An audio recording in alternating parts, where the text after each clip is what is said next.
Hi, my name is Amanda from Learning to Love Well, and today we are going to talk about books we've used in our homeschool or books we currently have on our shelves and that we will continue to have on our shelves and why. So come join me.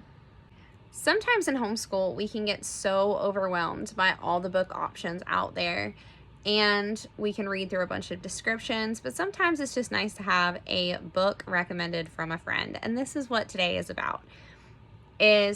Hopefully, if you like my content, you kind of see where my convictions lie, you know, how I view the Bible. The more you get to know me, the more you see where my convictions lie. Lord willing, if you like and your convictions line up with mine, then this can just be a leg up for you homeschool mamas in the next year. Sorry it's late. I decided not to do my makeup for this video. You guys get me right before bed. Life happens, right? It's 4th of July today. My husband had to work and I haven't been feeling the best today, which is probably the reason why you're gonna get me like this more than anything else. Okay, so let's go ahead and jump into it. So the first thing that I 100% recommend is keeping a thesaurus on your bookshelf and a dictionary. So even though this is going to seem super elementary to keep this on, a lot of us use our phones nowadays. We tend to Google definitions way more than we use a hardcover dictionary. Now, these I did not pay very much for. In fact, we had kind of like a JV set over there, like the Webster's Dictionary and Thesaurus, but we picked these up at the thrift store probably about, I don't know, like 2 weeks ago. And I think we only spent like $2 on them. So like total, $2 for both of these. So you don't have to spend a lot of money. If you need a good dictionary, a good thesaurus, I recommend you checking out like a local thrift store. Most of the time you can get them in really good condition. We definitely did on this one.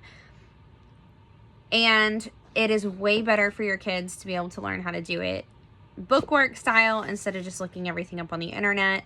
We live in a very quick paced environment and sometimes it doesn't give our brains the development that we probably should have by having to actually do the hard work to figuring it out.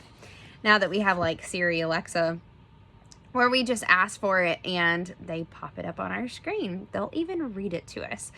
So we do keep these on our homeschool shelves. Another thing that we have used over the years is, and that I highly recommend if you are looking for good readers, is the Abeka readers. I personally buy these even though we don't do the whole Abeka curriculum. We do use it for grammar. We do use it for grammar. But I love buying these Abeka readers. Now, a lot of these I got at the thrift store for 25 cents each, which was amazing. Thank you, Jesus. But they are so wonderful. They have wonderful stories in them. They have comprehension questions at the end of it. They're all very focused on instilling Christ-like values. Some of them even tell you the character traits and the values that they want. I also like the fact that they are patriotic. Now, we are growing up in a society where more and more people are kind of forsaking anything that has to do with a lineage anywhere, and I understand all the background and we could hash that out in history. Not interested.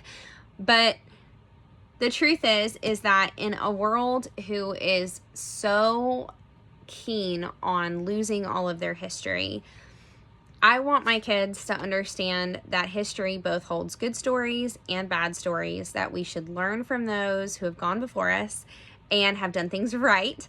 And we should also learn from those who have gone before us and done things wrong. And I do think that when you lose all love for tradition, all love for country, all love for family and your lineage, that sometimes you can just lose sight of where you're coming from and where you're going. And so I do like the fact that they do have like Of America 1. I think they have Of America 2. And they're just really nice stories. And my kids also get a little bit of American history in here. So it's kind of like a win-win. Another thing that we have used and done through this entire series that I would highly recommend, if you are not familiar with the Answers for Kids books that are on the Master Books website, I highly recommend you taking a look. Some of the questions may not be questions that your kids ask, but over the years, I've learned how a lot of people don't get their questions answered in Christianity, and they deconstruct their faith. And a lot of it is because they didn't ever deal with the hard questions. The Bible is not necessarily an easy read. When you read through it, there are going to be questions that will pop up into your mind or pop into your heart, or maybe you'll get a bad taste in your mouth for something that happened, and you need a deeper clarity and understanding. And that is one of the reasons why I do like the Answers books for kids. We will probably go back through them again, is because I want my kids to ask those hard questions. I want them to be introduced to those hard questions, and I want them to be able to wrestle with those things in a healthy way inside of our house where they can still continue to develop their relationship with the Lord. So I definitely like keeping those on our bookshelf. Another thing, surprise, surprise, it's also Master Books, is the Marvel's books of creation, as well as the 44 animals of the Bible. Now, I personally like these because my kids do like animals. And learning to connect the animals with the Bible, getting to see creation and allowing it to just inspire our wonder and our awe. I like having these. I also like having them as reference books on my shelf, is so whenever the kids, if they have to do a book report or if they have to pick a topic or something like that, these are good reference books. They are done by a Christian perspective. I really like that. Then we're not having to filter out what's theory and what's fact, and it's aligning with our worldview. Another thing that I will say that I have really liked, and I'm going to go ahead and hit Master Books really hard, is One Blood for Kids.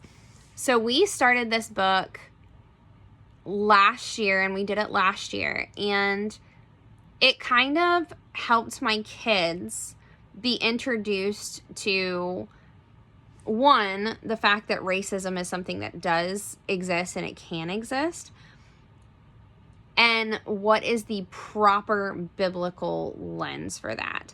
So over the last couple years, everyone's seen the news reports and everything else, but what I wanted my kids to know is not what the world's feeding them.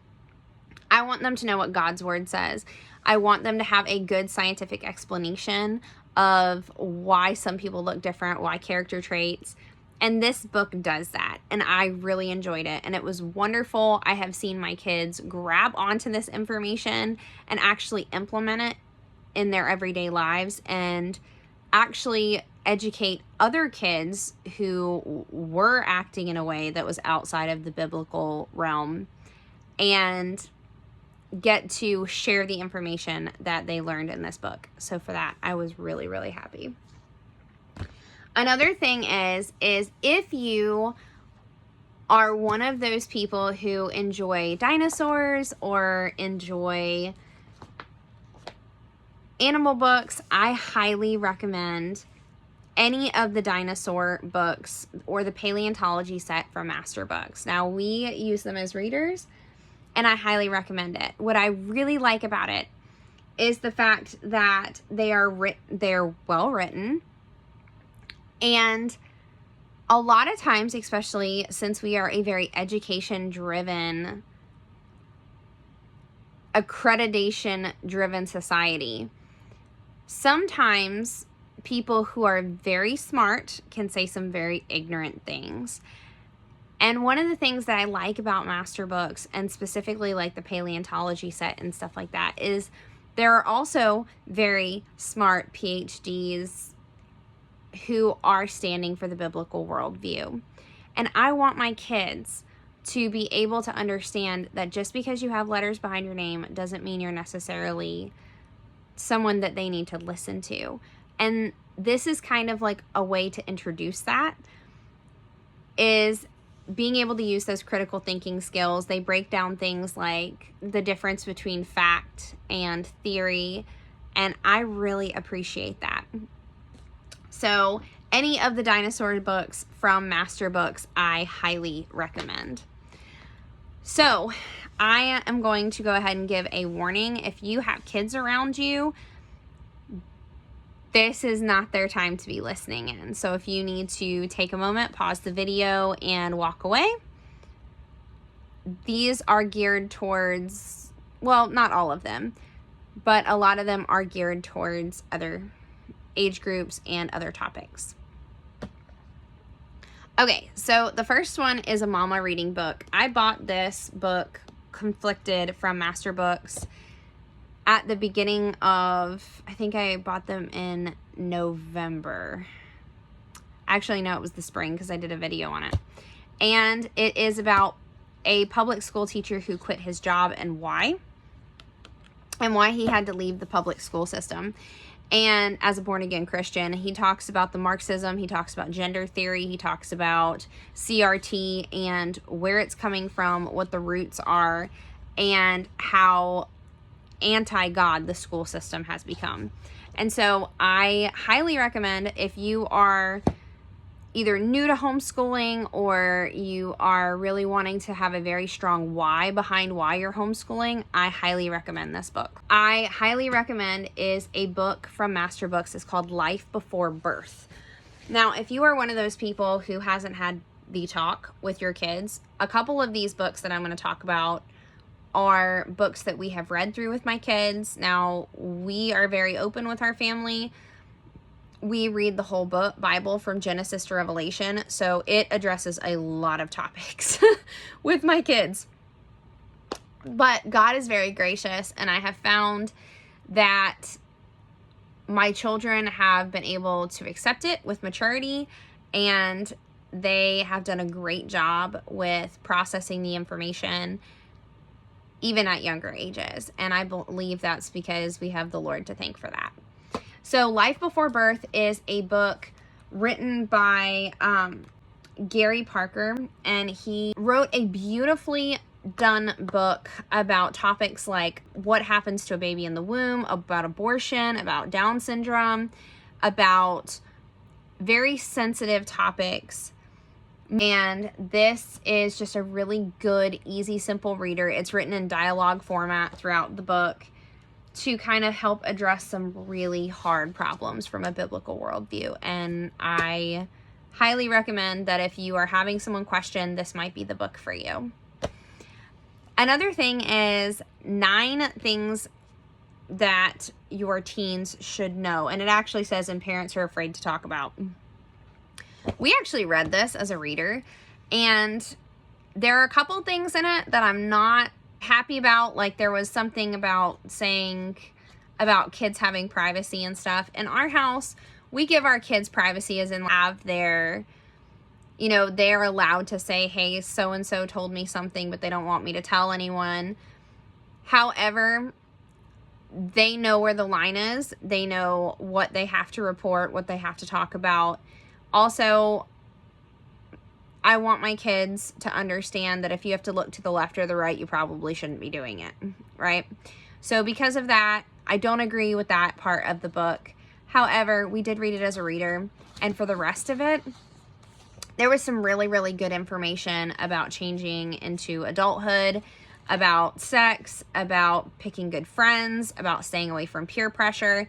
So because of that, I do recommend it for your teens. I do recommend you read it with them, though, and see how it aligns with your values as well.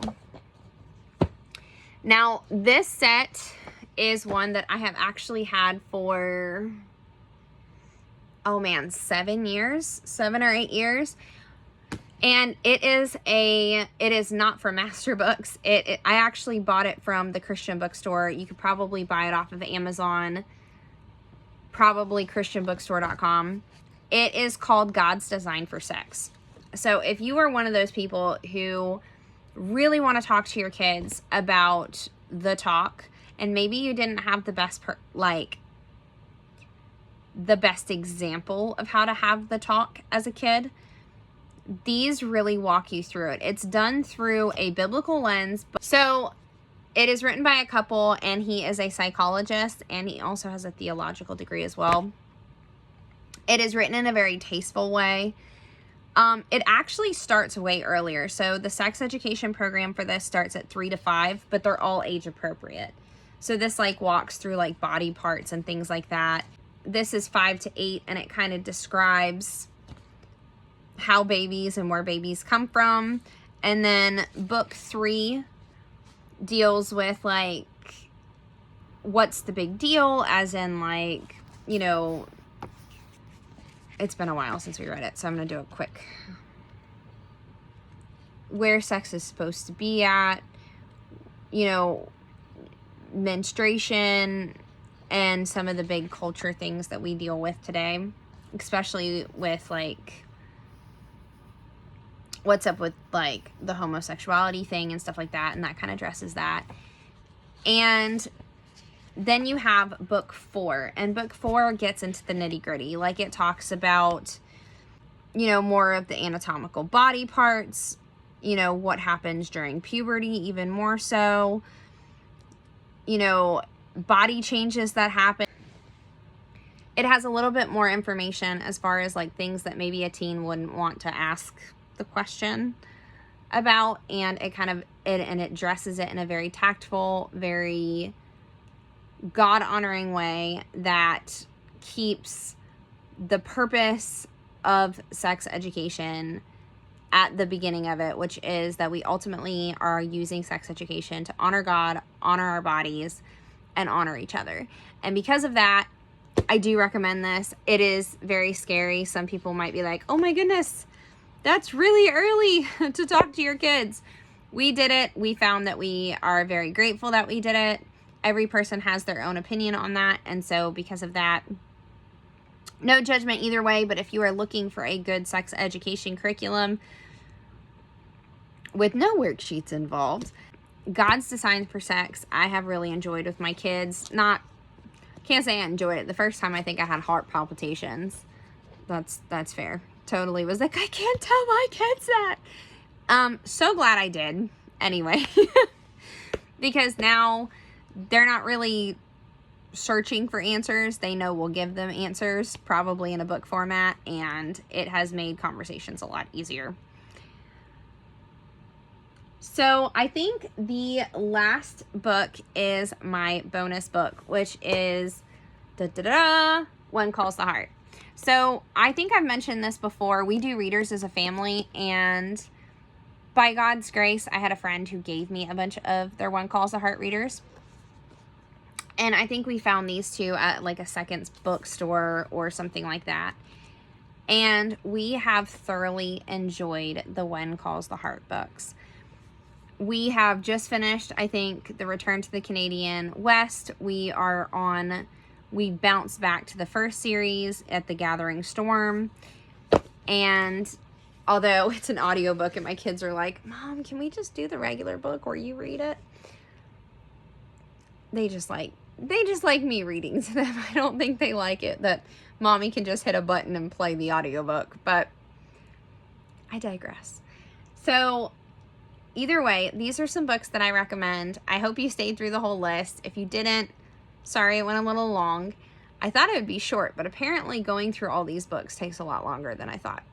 Well, I hope you have a wonderful night. God bless, and I hope this helps.